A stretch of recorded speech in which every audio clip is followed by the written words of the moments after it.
नमस्ते फ्रेंड, आप सभी का एक बार फिर से वेलकम।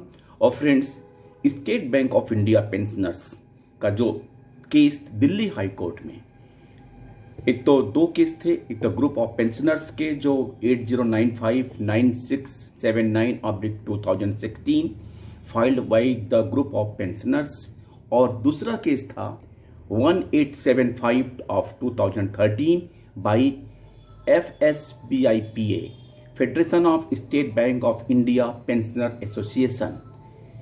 ये लास्ट डेट 29 अप्रैल को लगा था। उसके बाद 14 मई को ये डेट दिल्ली हाई कोर्ट में था और कोर्ट नंबर 5 में लगा था cases listed as item number 7 and 8 and 9। ये update Shri groups of pensioners के श्री उमेश शर्मा जी ने दिया है।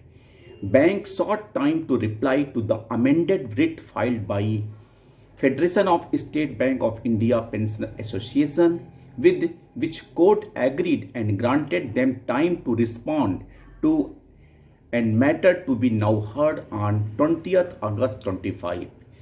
20 अगस्त 25 को सुनवाई के लिए कोर्ट ने नई तारीख फिक्स की है।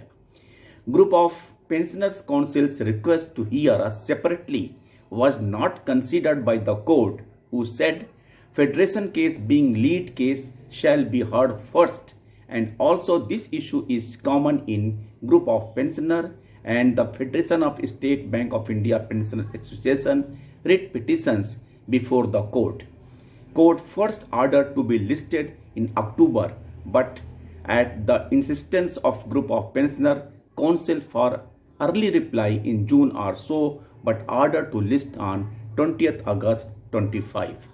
A very disappointing day for information regard Shri group of Sharma. Court में केस जाने से ऐसा नहीं है कि हमें रिलीफ मिलना ही मिलना है। पहले तो सुनवाई नहीं होगी, फिर सुनवाई के बाद कोर्ट के जजेस के रुख में क्या आता है ये समझ में नहीं आता है। और इसी तरह से बैंक पेंशनर के कई केसेस, चाहे वो स्टेट बैंक ऑफ इंडिया के हों अथवा CMC सिंगला केस हो अथवा स्पेशल अलाउंसेस के केस हो, केरला हाई कोर्ट में, दिल्ली हाई कोर्ट में, सुप्रीम कोर्ट में, हर जगह पेंडिंग है। और कहीं भी इस बात की आशंका नहीं है कि जल्द से जल्द सुनवाई होगी। अब अगस्त 25 यानी कि पूरा साल खत्म, अगस्त में एक डेट और लगेगा तो 2026 आ जाएगा। कुछ नहीं कर सकते फ्रेंड्स, सिवाय इसके कि केवल वेट एंड वॉच की स्थिति में पेशेंस रखने की, और कुछ हमारे पास कोई विकल्प नहीं है। थैंक यू फ्रेंड्स, नमस्ते।